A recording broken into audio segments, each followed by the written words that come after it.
লাইনে খেলছেন তারা। নাম্বার 9 বিজয় থ্রো বাড়িয়েছেন, কিন্তু সেখানে কোনো প্লেয়ার নেই।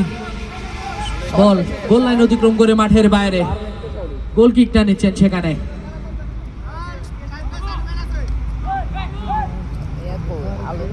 মিড অন পয়েন্টে সাইদকে উদ্দেশ্য করে বাড়ালেন, সেখানে ডেঞ্জার রিশাদ, ভালো মানের প্লেয়ার এ রিশাদ। ডিফেন্স লাইন তিনি একাই ধরে থাকেন, দেখতে পাচ্ছেন ওদের। সেখান থেকে সম্ভবত আজম বাড়ালেন ব্যাক পাস জুয়েলকে উদ্দেশ্য করে, ব্লকটা করলেন সেখানে শাহেদ। বল সরাসরি খৈলচরা স্টেডিয়ামের সুইমিং পুলে সুইং শটটা নিচ্ছেন, সেখানে ব্যাক পাস করলেন জুয়েলকে উদ্দেশ্য করে। বল পোস্ট ছেড়ে বিপদ কিন্তু একটু ভুল বুঝাবুঝিতে হয়ে যেতে পারে, সেখানে নাচছেন, সেখানে আলো রাখতে